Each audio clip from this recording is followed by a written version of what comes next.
네, 안녕하세요. 어, 오늘 웨비나 어떤 전공을 선택할지 모른다면 을 진행하게 된 애나하임 헬스의 원장 데이비탄이라고 합니다. 지금 계속 몇 주째 많은 원장님들이 이렇게 웨비나를 하면서 좋은 정보 쉐어해 주시고 계시는데요.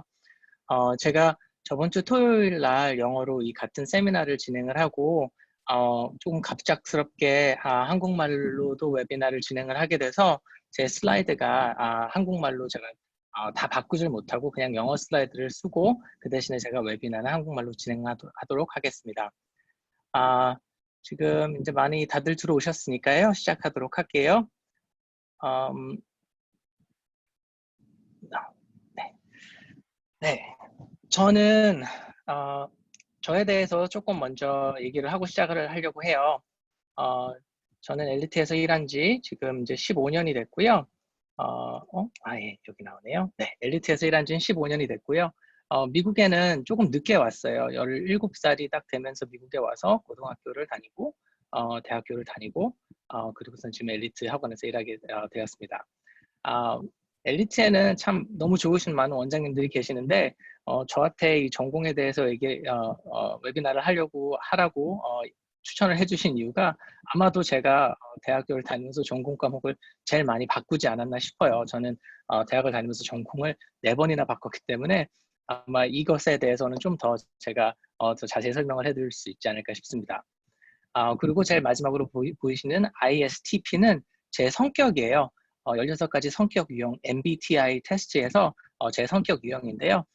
뭐 저에 대해서 이렇게 쉐어를 하는 것도 있지만 나중에 이 성격 유형이 대학 전공이나 아니면 커리어 옵션에 대해서는 어떤 영향을 끼칠 수 있는지도 한번 이야기해 보도록 하겠습니다. 저는 결혼했고요. 아이가 셋이 있습니다. 첫째는 이제 이번 가을에 고등학교에 들어가고요. 아직 둘째하고 셋째는 아직 어려요. 아직 국민학교를 다니고 있습니다. 초등학교죠. 제가 국민학교를 다닌 세대라서 자꾸 국민학교라고 하는데 초등학교죠. 저는 고등학교랑 대학교의 일부분을 섬에서 자랐기 때문에 낚시가 취미예요. 그래서 언제나 이렇게 낚시배에 언제나 주말이면 타서 낚시를 잡고는 하는데 지금 코비드 19 때문에 낚시를 못해서 이렇게 사진을 보면서 마음을 달래고 있습니다. 또 저는 크리스천 가정에서 태어나서 크리스천으로 자랐습니다. 그리고 지금도 열심히 교회를 다니고 있고요. 이 크리스천이라는 거를 쉐어하는 이유가 뭐 전도를 하려고 하는 게 아니고 어, 자라면서 저는 이렇게 뭐 기도를 하고 기도에 대한 응답으로 언젠가는 제가 뭘 해야 될지 어떤 전공을 해야 될지 또 어떤 직업을 가져야 될지 그것에 대해서 이렇게 지금 사진을 보시는 것처럼 하늘에서 빛이 내려오고 이렇게 목소리가 들리면서 이렇게 다 알 수 있을 거라고 생각을 했었어요. 근데 지금 이제 나이가 40인데요. 아직까지 저 빛을 보지를 못했습니다. 근데 학생들을 상담을 하고 학부모님들하고 얘기를 하다 보니까 꼭 저만 그런 것 같지는 않더라고요. 오늘 세미나 이 파일을 만들면서 제가 이 크리스탈 볼 있죠? 왜 미국 점쟁이들이 이렇게 크리스탈 볼 안에 보면서 미래를 내다보고 하는데 이 크리스탈 볼 이 그림을 가지고 온 이유가 상담을 하다 보면 학부모님들이 그런 걸 많이 물어보세요. 물론 상담하러 이제 오셔서 저랑 만나서 얘기를 하시면서 우리 아이한테 어떤 전공이 좋을까요? 이런 질문을 하세요. 근데 사실 오늘 처음 만난 학생과 만난 지 15분밖에 안 된 학생과 학부모님인데 그 학생의 전공이 뭐가 좋을지 제가 알 도리가 없죠. 저는 점쟁이가 아니니까요. 근데 마치 제가 이 크리스탈 볼이 있어서 이 학생의 정말 딱 맞는 전공을 찝어줄 수 있는 것처럼 저한테 그런 질문을 많이 하세요. 그래서 이 전공에 대한 세미나를 부탁을 받았을 때 이 크리스탈 볼을 꼭 써야겠다라는 생각이 들어서 이 크리스탈 볼로 만들어 봤습니다. 어, 전공에 대해서 조금 더 알아보도록 할게요. 어, 전공에 대해서 얘기를 하면 언제나 제일 처음 하시는 질문 중에 하나가 정말 대학 갈 때 전공을 꼭 써서 대학에 지원을 해야 되는지에 대해서 질문을 하시거든요. 근데 미국에서 9번째로 제일 많은 전공 중에 하나가 undeclared 전공이에요. 아직 정해지지 않은 전공. 그러니까 대학 입시를 할 때 undeclared major를 쓰는 게 9번째로 제일 많은 메이저예요. 그러니까 이 데이터를 보면 사실 전공이 그렇게 필요할 것 같지는 않아요. 그죠? 그리고 3분의 1, 33%의 학생이 대학교에 들어가면 전공 과목을 한 번 이상 바꿉니다. 한 번은 바꿔요. 9%의 학생은 전공 과목을 한 번 이상, 2번, 3번씩 바꾼다고 해요. 저처럼 4번 바꾼 사람은 그렇게 많지는 않겠지만 많은 학생들이 전공 과목을 바꾸게 되죠. 그리고 또 아주 재밌는 스태티스틱스 하나가 73%의 workforce, 지금 일을 하고 있는 사람들이 자기의 전공 과목과는 unrelated 있는 분야에서 일을 하고 있어요. 그러니까 저는 이코노믹스를 전공을 했는데요. 지금 대학을 상담을 하고 있듯이 많은 사람들이 자기 전공 과목과 전혀 상관이 없는 분야에서 또 일을 하고 있어요. 그리고 또 재밌는 건 전공을 바꾼 학생들이 대학을 졸업할 확률이 더 높다는 연구 결과도 나왔어요. 이게 좀 재밌는 연구 결과이기는 한데 곰곰이 생각을 해보면 전공을 바꿨다는 것은 자기가 더 하고 싶은 거를 찾았다는 거고 당연히 물론 자기가 하고 싶은 공부를 할 때는 그만큼 공부가 더 쉽고 졸업하는 확률도 더 높겠죠. 제가 1년 매해 가는 컨퍼런스에서 있었던 세미나에서 제가 이 슬라이드를 뺏어왔는데요. 좀 재밌더라고요. 미국에서 아주 큰 회사들의 CEO들이 과연 어떤 전공을 했는지에 대해서 이렇게 좀 몇 가지를 모아놨는데요. 보시다시피 여기 이제 IBM 있죠. 컴퓨터 회사는 CEO가 컴퓨터 사이언스를 전공한 거가 뭐 당연하다고 할 수 있겠지만 저희들이 다 알고 있는 유튜브의 CEO는 히스토리를 전공을 했더라고요. 알리바바는 뭐 중국 분이시니까 영어를 전공했으니까 좀 뭐 나중에 인터내셔널 비즈니스를 하기 위해서 이렇게 하셨으니까 그럴 수도 있지만 넷플릭스는 또 수학을 전공하셨어요. 이걸 이렇게 크게 보니까요. 자기가 전공한 과목이 어떻게 보면 꼭 자기 직업이나 어떤 그쵸? 직업, 커리어에서 꼭 쓰여지는 것 같지는 않아요. 지금 화장품 회사의 CEO는 또 영문과가 그쵸? 영문과를 전공을 한 것 같아요. 이렇게 보면 전공이 사실은 꼭 알아야 되는 거는 아닌 것 같지만 조금 더 들여다보면 전공에 대해서 들여다보면 또 어떤 경우에는 알아야 되는 게 보이기도 해요. UCLA 학교를 예를 들어보겠습니다. UCLA는 UCLA 안에 스쿨이 6개가 있어요. 정확하게 얘기하면 스쿨이 6개보다 훨씬 많지만 여기에 있는 6개 학교는 학부 과정을 밟는 아이들, undergraduate 프로그램에 들어가는 아이들은 이 6개 학교 중에 하나에 지원을 하게 돼요. UCLA에서 만약에 화학을 공부하고 싶다. 그러면 UCLA에서 화학은 College of Letters and Science에서 공부를 하게 돼요. 만약에 공학을 전공을 하고 싶다. Chemical Engineering을 전공을 하고 싶다. 그러면 School of Engineering에서 College of Chemical Engineering을 전공을 하게 돼요. 그리고 바로 뭐 밑에는 좀 프로페셔널 스쿨이긴 하지만 School of Nursing도 있고 뮤직도 있고 그다음에 Theater하고 Film Television도 있죠. 뭐 할리우드 바로 옆에 있으니까 뭐 UCLA의 Theater하고 Film School은 얼마나 좋은지는 뭐 얘기를 안 해도 다들 아시리라고 생각을 하고요. UCLA는 원래 학교가 5개 있었는데 School of Music이 따로 이제 Letters and Science에서 나와서 새로운 학교로 된 지 지금 한 3년 정도 된 것 같아요. 그러면 이제 이 UCLA 6개 학교를 버클리의 6개의 학교랑 비교를 해볼게요. 버클리는 제가 제일 밑에 Haas School of Business를 별표를 쳐놨는데요.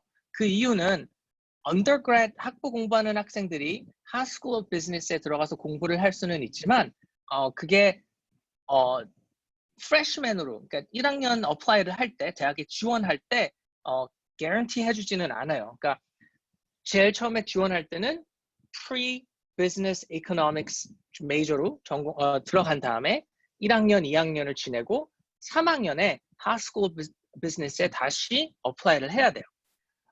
College of Letters and Science는 거의 모든 학교가 다 있고요. 왜냐하면 거의 모든 메이저가 다 거기 들어가 있기 때문에. Berkeley 같은 경우에는 College of Chemistry가 있어요. 그리고 또 College of Engineering도 있고요. 아까 UCLA에서 제가 Chemical Engineering이랑 Chemistry를 공부하려면 어디를 가야 되는지 제가 말씀을 드렸는데요. Berkeley를 보시면 Berkeley에서 Chemistry를 공부를 하려면 College of Letters and Science가 아니고 College of Chemistry로 들어가야 돼요. 또 Berkeley에서 Chemical Engineering을 전공하려면 그건 College of Engineering이 아니고 또 College of Chemistry에 들어가야 돼요. 그러니까 학교마다 어떤 전공이 어느 이 department 아니면 school 안에 들어가 있는지 다 다른 거예요. UC 샌디에고는 또 더 달라요. UC 샌디에고 같은 경우에는 6개의 어떤 좀 더 작은 liberal arts 학교 같은 분위기를 만들어 놨기 때문에 여기 있는 6개 학교 중에 그 어느 학교에 들어가더라도 모든 전공 과목을 다 공부할 수 있어요. 뮤어에 있던, 워런 칼리지에 있던, 6 칼리지나 7 칼리지에 있던 학생은 케미컬 엔지니어링을 공부할 수 있어요.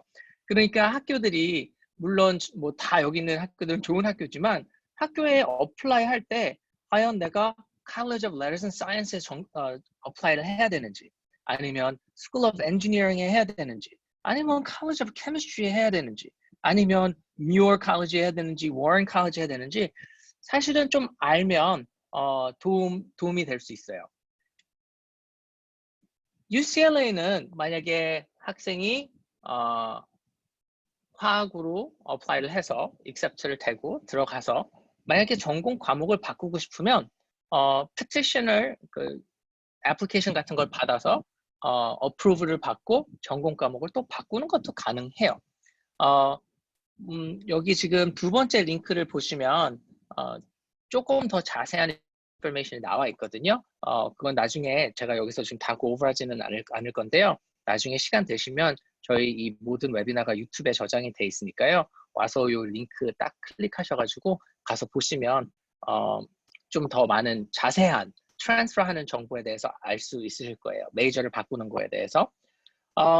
물론 메이저를 바꾸는 데는 학생이 어느 정도 성적을 유지해야 된다는 그런 컨디션이 붙기는 붙지만 UCLA에서도 메이저 바꾸는 거는 쉽게 할 수 있는 것 중에 하나예요. UCI는 조금 UCLA보다는 좀 들어가기가 덜 힘든 학교이기 때문에 그런지 메이저를 바꾸는 거가 조금 더 쉬워요. 온라인 포털 들어가서 Student Access 들어가서 그냥 거기서 곧장 Major Change Request를 할 수가 있어요. 폼을 받고 사인을 받고 하는 게 아니고 그냥 온라인에서 로그인해가지고 하면 되니까 조금 더 쉽게 해놨어요. 물론 학교들한테 메이저를 바꾼다고 했을 때 다 해주는 건 아니지만 굉장히 많은 그런 메이저들이 열려 있어요. 바꾸는 거에 있어서. 스탠퍼드처럼 사립학교, 더 작고 들어가기 어려운 사립학교는 사실 더 메이저에 대해서 더 편하게 학생들이 메이저를 바꿀 수 있게 돼 있어요. 보시면 Each entering student at Stanford has a full access to undergrad offerings. 완전 다 열려 있대요. School of Earth, Energy and Environmental Science, Engineering, Humanities, and Other Sciences. 완전 그냥 모든 메이저가 다 열려 있기 때문에 학생이 하다못해 뭐 뮤직 메이저, 퍼포밍 아트스가 아닌 뮤직 메이저로 들어가서 케미스트리로 바꾸고 싶다? 그럼 바꿀 수 있고요. 엔지니어링으로 들어가서 히스토리로 바꾸고 싶다? 그것도 가능하고요. 물론 메이저를 바꾸는 얘기를 하다 보면 조금 몇 가지 더 컨시더 해야 될 거는 있어요. 첫 번째는 capped major들이에요.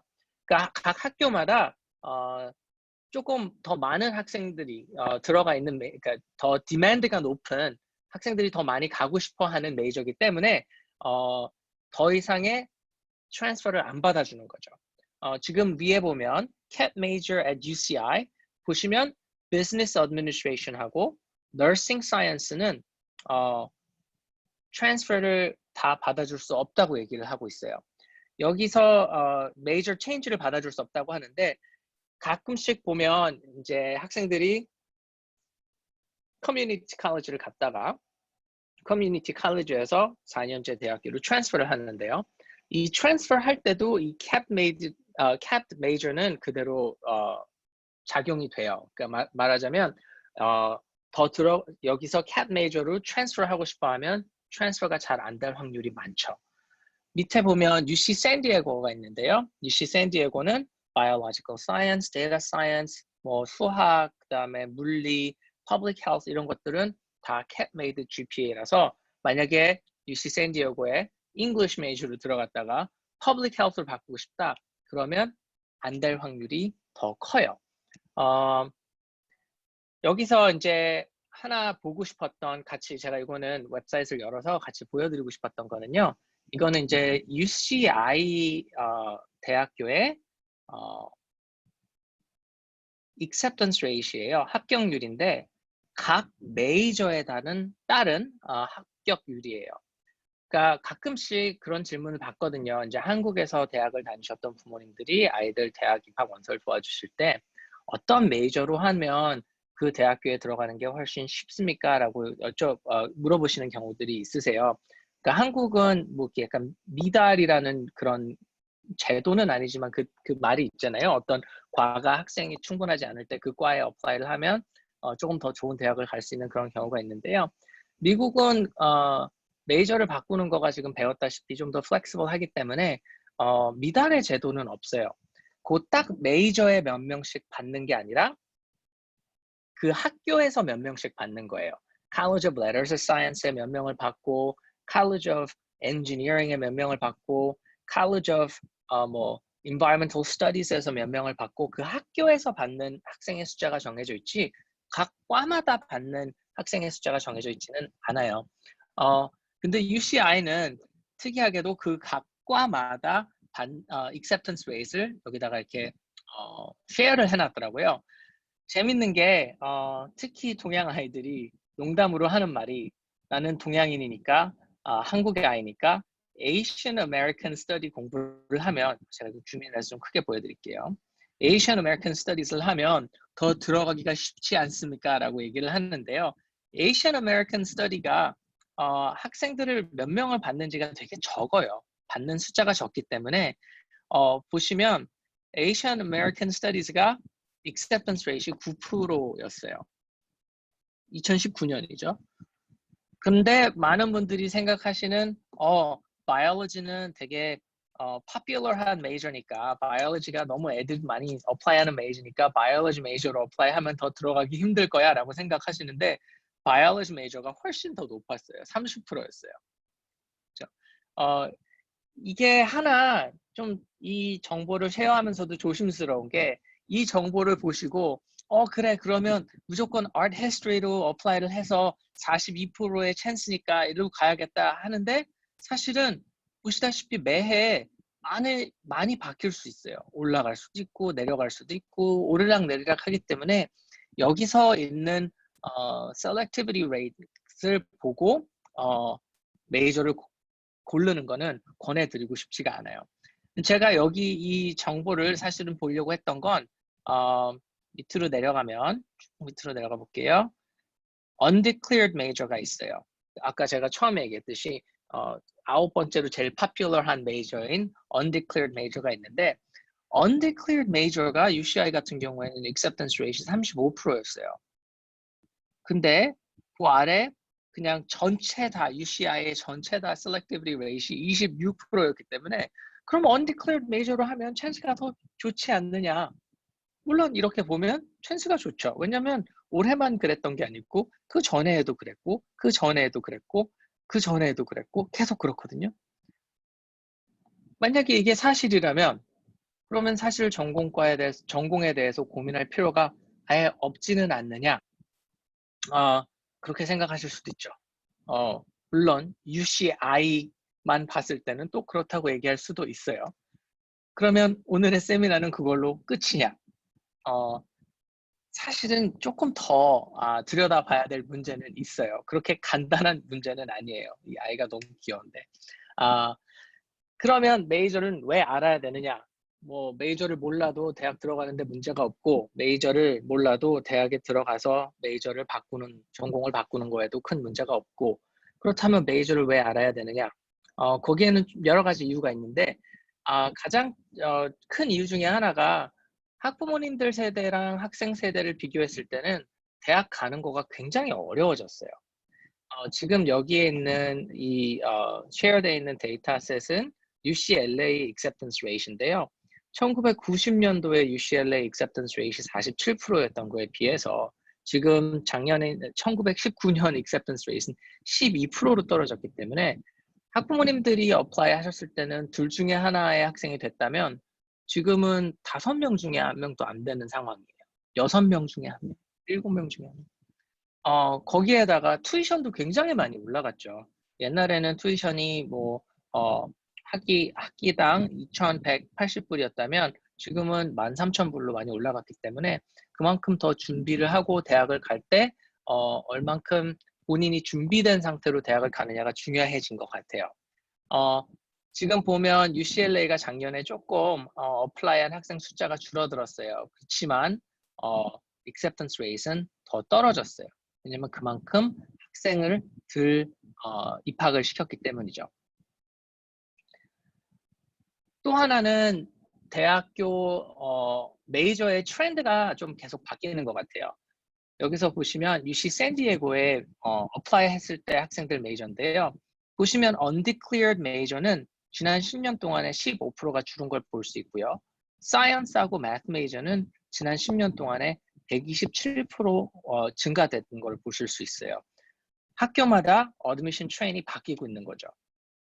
다시 UCLA로 돌아와 보면 각 UCLA 안에 있는 학교들의 acceptance rate였어요. 그러니까 만약에 메이저를 알고 내가 어느 학교에 어플라이 해야 되는지를 알면 그만큼 더 자세한 정보를 보고 판단할 수 있는 거죠.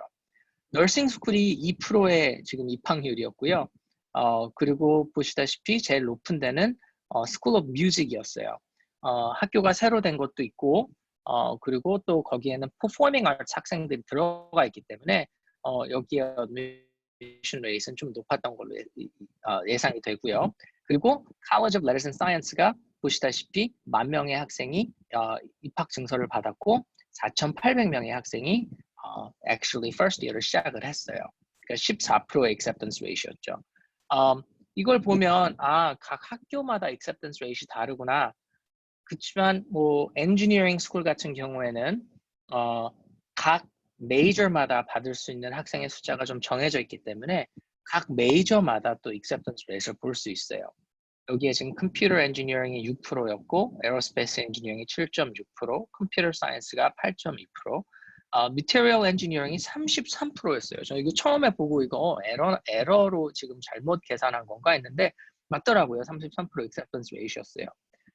근데 이제 또 이것만 보시고 또 내년에 학생들 어플라이 할 때 미테리얼 엔지니어링으로 어플라이를 하면 그런 학생이 100명만 돼도 이 확률은 확 떨어지겠죠. 그러니까 이거를 보시고 어플라이 해야 되는 건 아니지만 작년에 컴퓨터 엔지니어링으로 아니면 컴퓨터 사이언스를 UCLA에 어플라이 하고 싶었던 학생들한테 몇몇 학생들이 만약에 UCLA가 정말 본인이 가고 싶은 최고의 대학인데 보더라인에 있거나 그랬을 경우엔 first choice를 material engineering, second choice를 computer science로 이런 식으로 입학 원서를 준비한 적은 있어요. 왜냐하면 그 전에에도 material science가 조금 더 들어가기 쉬웠었거든요. 메이저를 대학에서 바꾸는 거는 대학교에서 이렇게 쉽게 해줬고 아까 보셨다시피 뭐 UCLA는 petition 받아서 넣으면 되고 UCI는 온라인 가서 하면 되고 각 학교마다 방법은 다르지만 그걸 가능하게 해주죠. 스탠포드 같은 경우에는 완전 열려 있었고요. 그렇지만 메이저를 바꿀 때는 그만큼의 리스크도 있어요. 왜냐하면 첫 번째로 못 바꿀 수도 있고요. 두 번째로 조금 너무 늦게 메이저를 바꾸게 되면 그만큼 본인이 들어야 되는 교양 과목이라든지 아니면 전공 과목의 숫자가 늘어나게 돼요. 제가 UCLA를 다시 한번 example 들어볼게요. 방금 그 UCLA 웹사이트를 보면 각 UCLA에 있는 학교별이에요. 지금 여기는 Arts and Architecture 학교하고 School of Music이 있고요. Letters and Science가 있고요. 그 다음에 Engineering 학교, Nursing 학교, Theater 학교가 있고요. 각 분야별 몇 개의 클래스를 들어야 되는지 지금 여기에 정리가 돼 있어요. 보시면 엔지니어링이 숫자가 제일 작아요. 24 유닛, 24개 유닛을 들으면 되고요. 다른 뭐 Letters and Science 같은 그렇죠? 학교는 48개 과목을 들어야 되니까 그만큼 더 들어야 되는 과목이 많아지죠. 예를 들어 학생이 Chemical Engineering으로 들어갔어요. 들어가서 나중에 공부를 하다가 난 이거는 못하겠다 아니면 이게 재미가 없구나 그러면 생물학과로 바꿔야겠다 해서 Biology로 바꿨어요. 그러면 College of Engineering에 있다가 College of Letters and Science로 바꾸면서 이제는 들어야 될 클래스들이 이만큼이 더 생겼어요. 그죠? 만약에 학생이 1학년 때 그거를 바꿨다. 그러면 사실은 그렇게 뒤처지진 않겠죠. 그렇지만 2학년 때, 3학년 때 바꿨다. 3학년 때 바꾸는 경우는 좀 드물거든요. 근데 바꿨다. 그러면 그만큼 들어야 될 클래스의 숫자가 늘어나기 때문에 한 학기를 학교를 더 다녀야 된다든지 아니면 여름 학기를 겨울 학기를 해야 된다든지 여러 가지 다른 방법으로 그거를 메이크업을 해야 되겠죠. 근데 이거는 교양 과목이에요. 교양 과목 말고 전공 과목도 있어요. 보면 이건 아카데믹 코र्스 리스트니까 만약에 anthropology를 한번 볼게요. anthropology를 보면 lower division 코र्스가 있고 upper division 코र्스가 있죠. 그러면 여기서 들어야 되는 몇 개의 클래스가 있고 또 upper division에서 들어야 되는 클래스가 있는데 만약에 anthropology에서 메이저를 communication으로 바꿨다. 그러면 이게 겹치는 수업이 있을 수도 있겠지만 이제 upper division으로 가면 겹치는 수업은 아예 없다고 보셔도 돼요. 같은 College of Letters and Science 안에 있더라도 이건 자기 메이저에 관한 수업이었기 때문에 그만큼 메이저를 늦게 바꾸면 들어야 될 수업이 훨씬 더 많아지는 거죠. 그래서 메이저를 바꾸면 물론 바꾸는 것도 가능하지만 메이저를 바꾸면 그만큼 더 시간과 돈이 필요하게 되죠. 또 메이저를 바꾸는 거, 메이저를 바꾸는 게 아니고 메이저를 알고 대학을 어플라이하게 하게 되면 그만큼 자기가 정말 원하는 대학교에 어플라이를 했을 때 더 자기의 찬스를 더 그만큼 높은 확률을 만들 수도 있어요. 말하자면 본인이 저널리즘 학교에 어플라이를 하고 싶다. 그러면 어플라이를 하기 전에 저널리즘에 관련된 액티비티를 하는 거죠. 서머 액티비티가 될 수도 있고 학교에서 하는 다른 액티비티가 될 수도 있고 자기가 원하는 그 전공이랑 관련된 액티비티를 함으로써 그만큼 자기가 원하는 대학에 갈 수 있는 찬스를 높이는 거죠. 여기에는 너무 여러 가지 액티비티들이 있기 때문에 다 고발 수는 없고요. 저희가 제 기억으로는 2주 전인가 3주 전에 액티비티에 대해서 얘기를 했었거든요. 그러니까 만약에 유튜브에 가서 엘리트 프랩 찾아보시고 거기서 다시 저희가 했던 웨비나를 보셔도 되고 아니면 지금 특히 지금 10학년, 11학년 학생들은 내년 클래스도 정해야 되는 문제가 있고 또 올해 여름에 많은 액티비티가 없어졌기 때문에 지금 뭐 어떻게 해야 될지 모르겠다 하면 로컬 엘리트 브랜치에 가셔서 원장님하고 한번 상의를 해보시면 잘 리드해 주실 수 있을 거예요. 잘 인도해 주실 수 있을 거예요. 또 한 가지의 방법은 자기가 원하는 메이저랑 관련된 수업을 더 듣는 거예요. 여기 지금 저희 일리트 오픈 스쿨이 있는데요. 일리트 오픈 스쿨이 저희 완전 fully accredited 받은 완전 정부 인증을 받은 인가를 받은 학교거든요. 학교를 자기가 본인이 지금 다니는 고등학교에서 뭐 스케줄 문제로 클래스를 더 못 듣는다든지 아니면 그 고등학교에 이 클래스가 전혀 없다든지 그러면 고등학교가 아닌 다른 데서 자기가 원하는 클래스를 듣는 거죠. 예를 들어 학생 중에 컴퓨터 사이언스 공부를 하고 싶은데 본인이 다니는 고등학교에 컴퓨터 사이언스, AP 컴퓨터 사이언스 프린시플은 있는데 A가 없었던 거예요. 그럼 일리트 오픈 스쿨이나 뭐 다른 학교들을 가서 그 클래스를 들을 수 있는 거죠. 그리고 나중에 대학교에 어플라이 할 때 그 성적표로 대학교한테 줄 수도 있고요. 물론 4 크레딧으로 듣는 경우도 있지만 여기에 다른 두 학교가 아니고 웹사이트인데요. 다른 두 웹사이트처럼 edX나 coursera처럼 그냥 본인이 궁금해서 더 배우고 싶어서 들을 수 있는 온라인 클래스들도 있어요. 특히 edX에 가면 미국에서 정말 거의 최고라고 얘기할 수 있는 학교들의 최고의 교수들이 자기들 클래스를 다 녹화를 하고 그래서 인터넷에 올려놨고요. 그리고 거기에 따르는 교재나 숙제나 이런 것도 다 그대로 올려놨어요. 그러니까 본인이 배우고 싶으면 배울 수 있는 거죠. 학생 중에 하나가 astronomy 공부를 하고 싶은데 너무 다른 리소스가 없어서 공부를 할 수 있는 방법이 없어서 edX를 소개시켜줬더니 어마어마하게 많은 클래스를 들었더라고요. 그래서 나중에 대학교에 어플라이 할 때 7개인가 8개의 클래스를 거기다가 자기 레저메에다가 쓸 수 있었어요. 그만큼 되게 나는 astronomy 공부하고 싶은 이유가 이 많은 클래스들을 들으면서 더 확실해졌습니다라는 personal statement을 쓸 수 있었고요. 그렇기 때문에 굉장히 대학교 쪽에서 봤을 땐 이 학생이 좋아 보일 수밖에 없죠. 제일 첫 부분에서 전공 과목이 과연 정말 does it matter? 정말 필요한가? 알아야 되는가에 대해서 얘기를 해봤고, 그 다음엔 전공 과목을 알면 어떻게 도움이 될 수 있는지에 대해서도 지금 얘기를 해봤어요. 그렇다면 지금 이제 결정을 내려야겠죠. 전공 과목을 그럼 알아볼까? 내가 무슨 전공을 할지를 한번 공부를 해볼까? 아니면 전공 과목 몰라도 되고 난 그냥 언더사이드로 갈래. 그렇지만 뭐 혹시 나중에 필요하면 대학을 반년이나 1년 더 다니는 한이 있더라도 지금보다는 나중에 걱정을 할래. 그렇게 생각할 수도 있겠죠. 그렇죠? 그렇지만 그럼 전공 과목을 아는 거가 더 도움이 되겠구나라고 생각을 한다면 지금 이제 여기서 어떻게 college major들에 대해서 배울 수 있는지 한번 얘기를 해보려고 해요. 대학교 전공 과목은 대략 2가지 캐러고리로 나눠질 수 있는데요. 하나는 applied major고요. 또 하나는 general major 혹은 academic major라고 해요. applied major는 대학교를 다니면서 공부를 하는 것도 있지만 또 그만큼의 트레이닝도 있어요.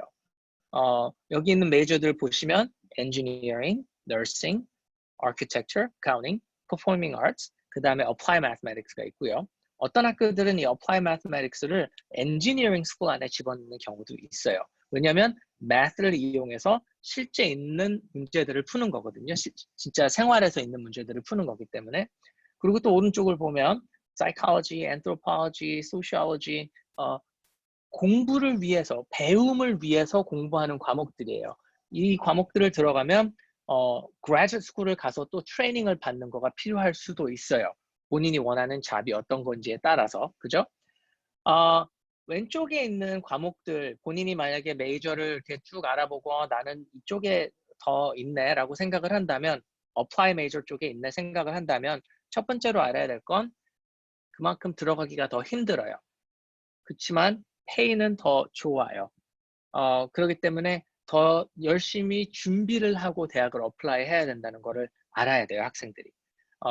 물론 아카데믹 메이저에 들어간다 그래서 뭐 페이를 못 받고 그런 건 아니지만 확실히 페이 스케일을 보면 많이 차이가 나더라고요. 대학교만 졸업했다고 비교를 했을 때는. 그래서 2가지의 메이저 종류가 있다는 걸 알아야 되고, 대학교 어플라이 하기 전에 본인이 apply major인지 아니면 academic major인지 graduate school을 준비할 거, 대학원이나 박사 과정을 석사나 박사 과정을 준비를 할 건지 아니면 대학교만 다니고 잡을 얻을 건지에 대한 생각도 해보고선 고르는 거가 더 좋을 것 같고요. 또 하나의 방법은 본인의 성격에 대해서 공부를 해보고 자기 성격에 잘 맞는 어떤 career path를 보고 직업을 보고 그 직업군에 따라서 자기의 메이저를 고를 수 있는 방법도 있어요. 아까 제가 처음에 제 자신에 대해서 얘기를 하면서 제가 ISTP라고 얘기를 했는데요. 제가 이거를 ISTP를 한국말로 설명을 하려고 했는데 제 한국말이 너무 딸려서 아까 찾아봤어요. ISTP라는 성격을 한국말로 만능 재주꾼이라고 하더라고요. 그래서 ISTP에 따른 자기 본인 여기서 이 만능 재주꾼에 대한 딸은 어떤 잡이 좋은지, 이 사람들은 어떤 공부를 하고 어떤 상황에서 있을 때 더 행복하고 더 productivity가 더 높은지에 대한 여기에 추천이 돼 있더라고요. 그래서 여기 지금 이 웹사이트가 한국말로 돼 있는데 제가 이 웹사이트를 이전에 온 적은 없는데 봤더니 성격 유형 검사를 무료로 하더라고요. 그래서 나중에 시간이 되시면 이런 웹사이트에 들려서 자기 성격 검사를 해보고, 그리고 성격이 뭐 ISTP다 뭐 이런 식으로 나오면 그 성격에 따른 어떤 직업이 맞는지에 대해서 찾아보면 될 것 같아요. 제 성격은 introvert 내성적이었고 sensing이었고 thinking하고 perceiving이었는데요. 제 성격이랑 비슷한 사람으로는 여기 브루스 리랑 스티브 잡스랑 러시아 대통령 푸틴이 나왔고요. 제 성격에 따른 저의 장점은 팀 플레이어라는 거, 그리고 리스크 테이커라는 거, 그다음에 문제를 푸는 거, 그다음에 잘 적응하는 능력, 뭐 이런 식으로 여러 가지가 나와서 이 능력에 따른 어떤 커리어가 좋은지, 레커멘드 되는지가 나온 거예요. 만약에 제가 이거를 일찍 알고 제가 중학교 때 아니면 미국에 오자마자 알았어서 그러면 난 에어로스페이스 엔지니어가 되고 싶다 했다면 당연히 저는 에어로스페이스 엔지니어링을 공부를 했었어야겠죠. 메케닉이 되고 싶다. 근데 그냥 메케닉보다는 일렉트릭 카를 하는 메케닉이 되고 싶으니까 maybe 일렉트리컬 엔지니어링을 공부를 하고 나중에 일렉트릭 차를 고칠 수 있는 사람이 돼가지고 살고 싶다. 뭐 여러 가지 방법이 있었겠죠. 이렇게 해서 꼭 이 커리어를 이루기 위해서 가야 되는 건 아니지만 이렇게도 알아볼 수 있는 방법이 있는 거죠. different major를. 이 성격 유형 16가지 MBTI 성격 유형에 대해서 가족들이 다 시험을 같이 보고 서로 비교해 보는 것도 요새처럼 집에 많이 있어야 되고 아이들하고 시간을 많이 보내야 될 때는 서로를 이해할 수 있는 방법도 될 수 있고요. 그리고 또 이렇게 커리어에 대해서도 찾아보고 학교 메이저에 대해서도 찾아볼 수 있는 방법이 되고요. 혹시 이 리포트를 뽑았는데 별로 이렇게 뭐 잘못된 것 같다 아니면 이 리포트를 이해하는데 좀 도움이 필요하다 그러면 저희 엘리트 원장님들이 이 시험의 성격을 읽어주는 거에 대한 트레이닝도 돼 있거든요. 그 엘리트 학원 원장님들하고 만나보셔도 돼요. 이 결과를 가지고. 또 다른 방법이 있어요. 제가 이제 학생들을 컨설팅을 하다 보면 가끔씩 거의 대부분이 그래요. 대학 원서를 쓸 때 본인이 뭐를 공부하고 싶니? 라고 물어보면 학생이 만약에 뭐 biology요. 그러면 그럼 biology 어떤 종류의 biology를 하고 싶니? 그냥 biology. 그러면 biology를 공부해서 그 다음은 뭐 하고 싶니? 그냥 biology요. 이렇게 질문을 하다 보면 이 학생이 왜 biology를 공부하고 싶은 걸까라는 궁금증이 생겨요. 그러면 뭐 molecular biology는 어때? cellular biology는 어때? 뭐 computational biology는 어때? 라고 물어보면 학생이 가끔씩 그런 것도 있어요? 라고 얘기할 때가 있거든요. 그런 말인즉슨 학생이 전공을 골랐을 때 다른 전공을 보지도 않고 그냥 자기가 눈에 익은 전공 아니면 누가 얘기해준 전공을 고르게 된 거예요. 대학교에 가서 4년이라는 시간을 보내고 어마어마하게 돈을 또 들여가면서 대학 공부를 하는데 다른 옵션을 다 보지도 않고 그냥 본인이 아는 몇 가지 메이저 중에 하나를 골라서 한다는 건 사실 좋은 방법은 아니겠죠. 그래서 학생들하고 상담을 할 때 가끔씩 제가 이런 숙제를 시켜요. 본인이 제일 가고 싶어하는 대학교의 웹사이트에 들어가서 모든 전공 과목을 다 리스트가 있거든요. 그 전공 과목 리스트를 프린트를 시켜요. 그래서 각 전공 과목이 이 전공 과목은 뭐를 공부하는 거고 어떤 잡을 수 있고 어떤 쪽으로 커리어 파스가 나와 있고 적어도 한 전공 과목에 2, 3분 정도는 리서치를 하라고 하거든요. 그리고 리서치를 하면서 이게 난 정말 아니다. 그냥 지워버리는 거죠. 그 eliminate 하는 거가 사실은 되게 중요한 거예요. 왜냐면 그거를 알아보고 eliminate 했다는 거는 그 자기의 옵션에서 지워버렸다는 거는 적어도 그거에 대해서 컨시더는 했다는 얘기거든요. 한번 들여다는 봤다는 얘기거든요. 이 리스트를 쭉 가면서 어떤 딱 메이저 하나를 찾는다기보다는 어떤 방향을 찾는다고 보시면 돼요. 그래서 본인이 원하지 않는 메이저를 쭉 지우면 남아있는 메이저가 나는 이쪽 방향이구나. 그러면 이쪽 방향에 있는 메이저에 대해서 좀 더 알아봐야겠다 했을 때는 유튜브도 쓰는 거고요. 거기다 이제 그 메이저들을 유튜브에 집어넣고 지금 그 메이저를 공부하는 아이들의 뭐 비디오들을 보고 좀 더 배워볼 수도 있고 그리고 또 그 메이저를 테톡 그 웹사이트에다 집어넣어가지고 또 테톡에서 그래 그럼 이 메이저를 가르치는 사람들은 무슨 연구를 하고 있는지 이 메이저에 어떤 미래가 있을지에 대해서 또 보고 배워볼 수 있는 경우가 되고요.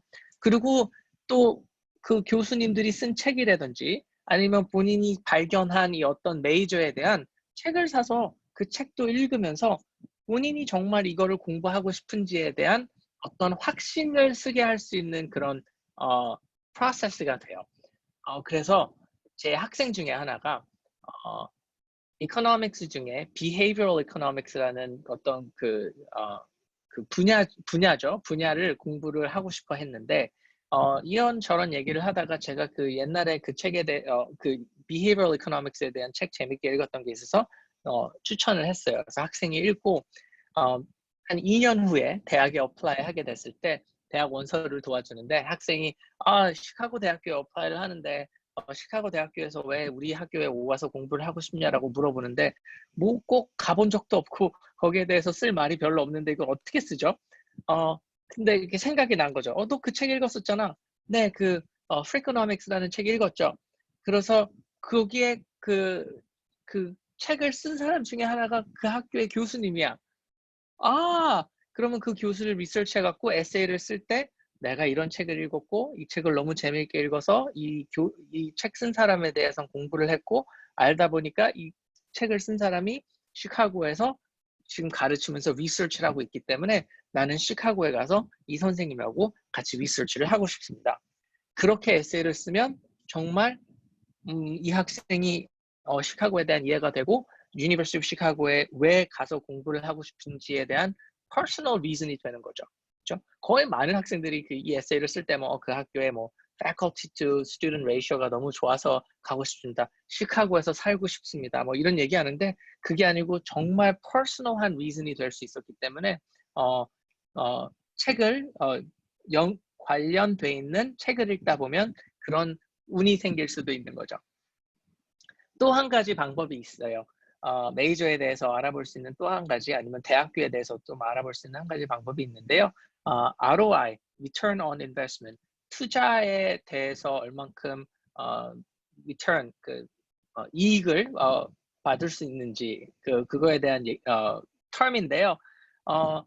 여기에 가서 보시면 링크가 3개가 있는데요. 제일 첫 번째 링크는 조지타운 유니버시티에서 연구를 해놓은 거예요. 그래서 만약에 저희는 지금 거의 모든 학부모님이 캘리포니아에서 지금 조인을 하셨다고 생각을 하고 캘리포니아를 누른 다음에 만약에 여기에 비즈니스 메이저를 했다. 그러면 캘리포니아에서 비즈니스 메이저를 했을 때 얼만큼의 나중에 인컴이 생길 수 있는지를 프리딕션을 해놓은 거죠.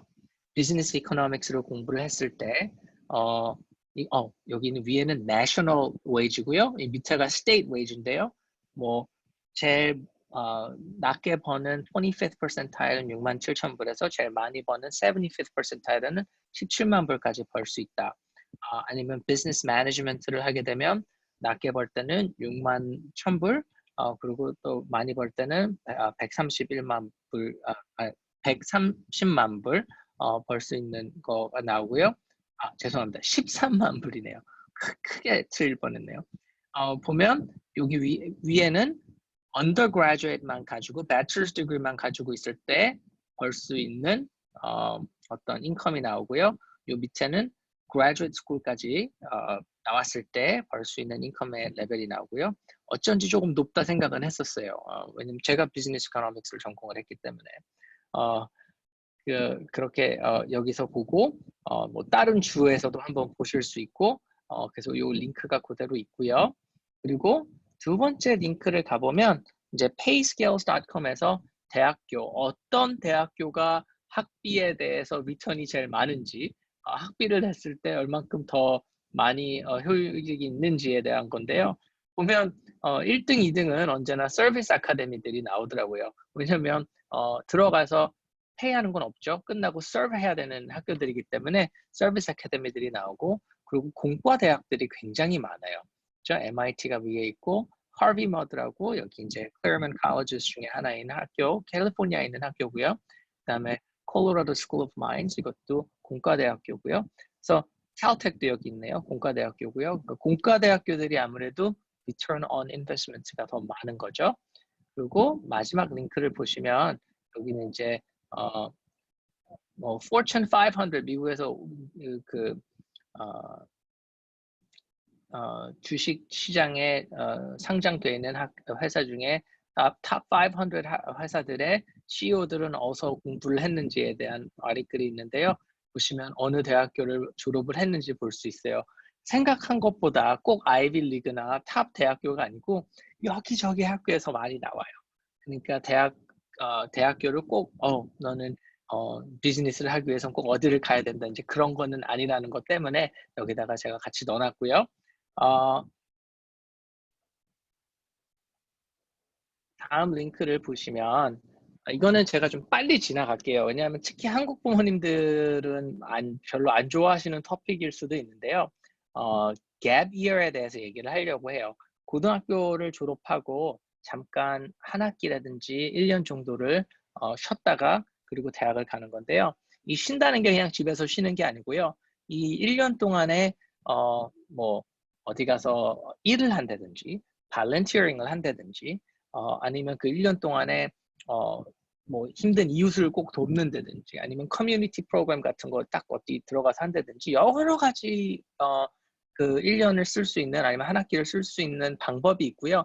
거기에 대한 또 정보들이 많이 있어요. 대학교에서도 지금 갭이어에 대해서 많이 생각을 하고 어떻게 갭이어를 오퍼를 하는 거가 좋은지 안 하는지에 대한 연구도 진행 중이고요. 근데 갭이어를 한 아이들한테 갭이어를 했을 때 너의 대학교 생활은 어땠니? 그리고 나서 나중에 잡을 잡았을 때는 그 갭이어가 너의 인생에 어떤 도움이 됐는지 그런 거에 대해서 물어봤더니 제일 많은 학생들이 이제 대학교 들어갔을 때 갭이어가 자기 자신을 이해하는 데 굉장히 도움이 많이 됐다고 그래요. 그리고 그만큼 더 성숙해졌고 그만큼 저 자신감도 생겼고 커뮤니케이션 스킬도 그만큼 늘었고 여러 가지가 있는데 저는 여기서 굉장히 좋았던 게 help me find purpose in my life. 자기 인생의 그러니까 인생의 어떤 골을 찾는 데 도움이 됐다고 얘기를 해요. 물론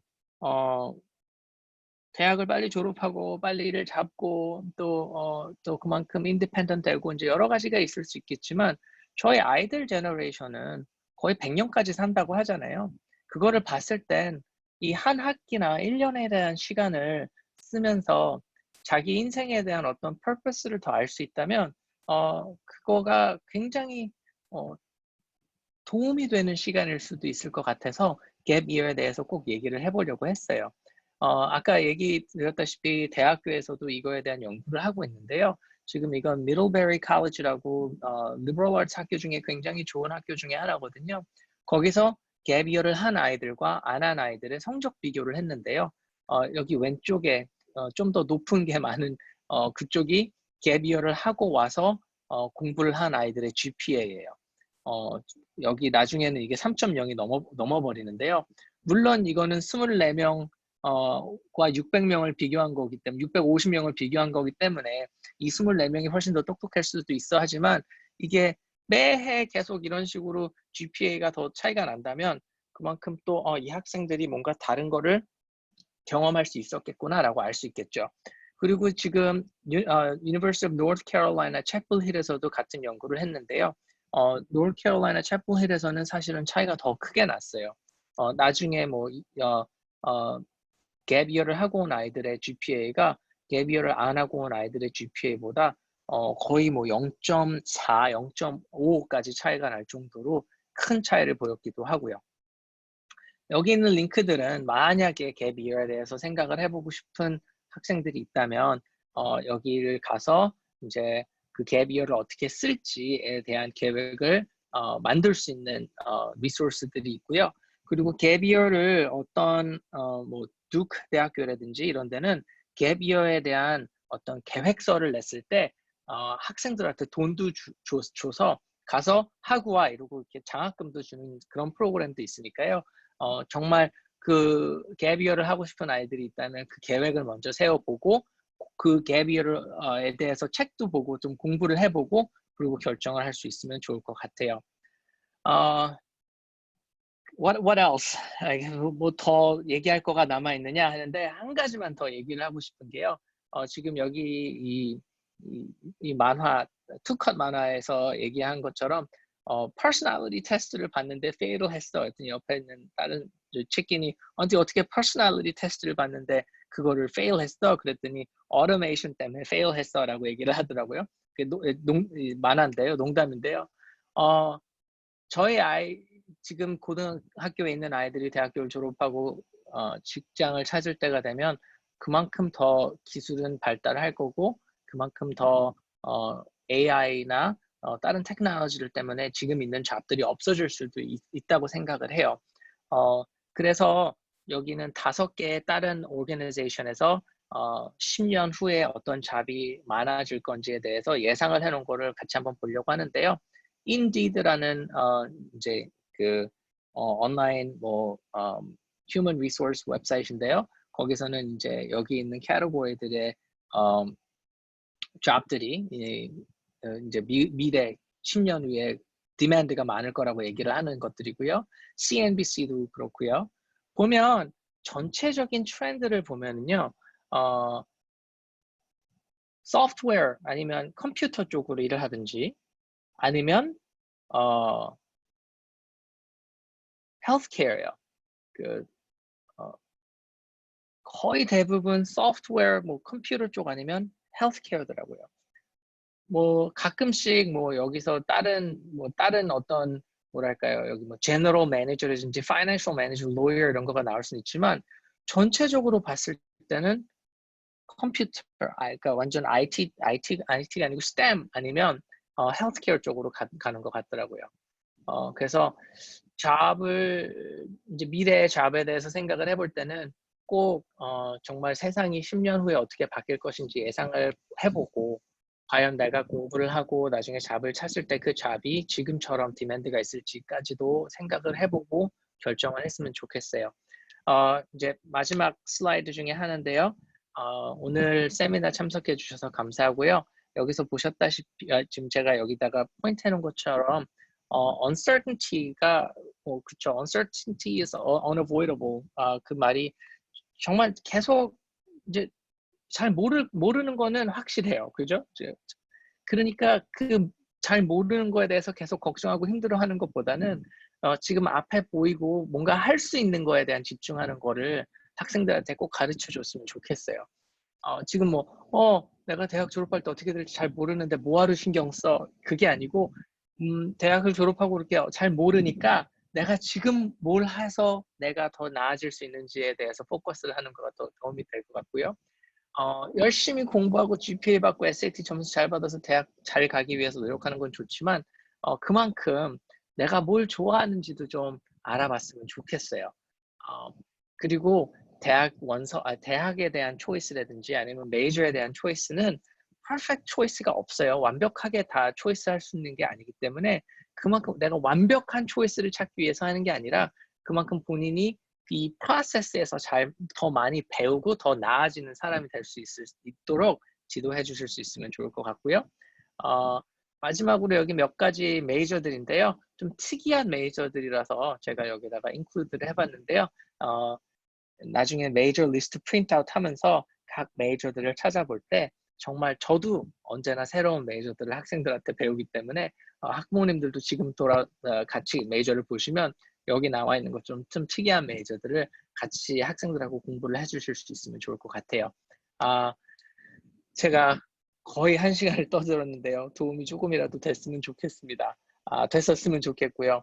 다시 크리스토 볼로 왔네요. 미래를 정말 내다볼 수는 없지만 오늘 이 크리스토퍼 안을 보면서 어떻게 하면 준비할 수 있는지 조금이라도 알아볼 수 있는 시간이 됐었으면 좋겠습니다. 다음 주에도 저희는 또 웨비나가 준비되어 있어요. 다음 주는 제가 아니고 또 다른 저희 원장님이 웨비나 해주실 건데요. 계속 참석해 주시고 그리고 또 궁금하신 거 있으면 로컬 엘리트 브랜치에 연락하셔서 물어보시고 저희가 지금 서머 인로먼트 계속 받고 있거든요. 저희 온라인으로 프로그램 하는 거 완전 준비돼 있고 그리고 클래스에서 학생들과 준비할 수 있는 것도 좀 준비를 하고 있어요. 그만큼 또 소셜 디스턴싱 다 잘 지키면서 할 수 있게 준비하고 있으니까요. 궁금한 거 있으면 연락 주시고 오늘도 웨비나 들어와 주셔서 감사합니다. 그러면 또 다음에 뵙겠습니다. 안녕히 계세요.